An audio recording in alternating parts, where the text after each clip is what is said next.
के मारता हो उठा के मारता।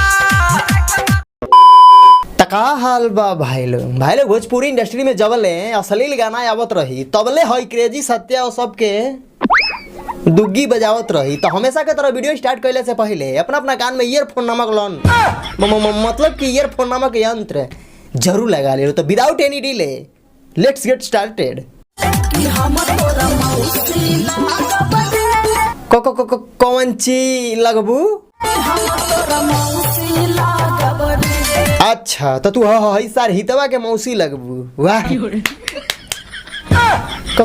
कब बात कहले भी है भौजी ना सर। भाई गाना सुनला के बाद भाई लोग एक्चुअली में पता ही चलत बावे कि भोजपुरी इंडस्ट्री कितना नीचे गिर गई बावे ना सरवा। देवर भौजाई तो कम पड़ गई हली संकारे कि लगला सन अपन मौसियों का लॉन्च करे। अभी तोरे टूटल नहीं खेतूधा के दांत रे। अरे भौजी साफ सार बुढ़ छछूनर हो का आना तहार अखियां में गधा के लाड़ पेलल बावे ना सरवा। कौना हिसाब से भाई लोग हितवा ऐसा लगा था कि ये हितवा के दूध के दांत नहीं खे टूटल। अरे भौजी चलो ये खाली मान लेते नहीं कि सार हितवा के दूध के दांत नहीं खे टूटल। अगर गलती से कहीं टूट गई रही त का मरवा ले तू का भुला जे तू कि सार हितवा तार बहने हवे तो पता ना का हवे तू एकर मौसी हो भुला जे तू मरवा ले तू।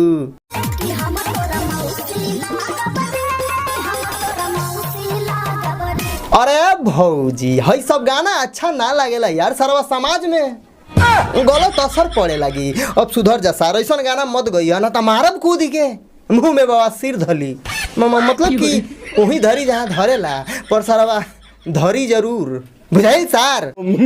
दादा सची में अरे करी बहन के गाड़ी में बुढ़ छछूनर पेलो ऐसा अश्लील वीडियो तहनी काहे बनायल रे ना भाई लोग। अगर ये वीडियो देख के गलती से हमार बड़का बाबू तहनी के लगे पहुंच गई ना तो कसम से बरात नहीं छूछे पतरे लाने तहनी के ऐसा जे लाई करे हैं कि गाड़ी में गुह ना हगल फेंक दे बल्लो मतलब कि सारा हग देबा कुल। लइका बानी कोरा में सूता बचनी हो। ओफो ए कैमरा में सरबा हम कैसे मान ली कि भौजी लइका भी अरे ए भौजी तू कहत हम अपन कैमरामैन के भेजा तनी तहरा लगे ई सार हितवा तहार तनी सा कछिएवा हटा के झटिया देख के चल जाई। ओकरा बाद सरबा खुद ब खुद पता चल जाई तू लइका बाड़ू ना लइका का लाड़ बाड़ू। मस्त प्लान है।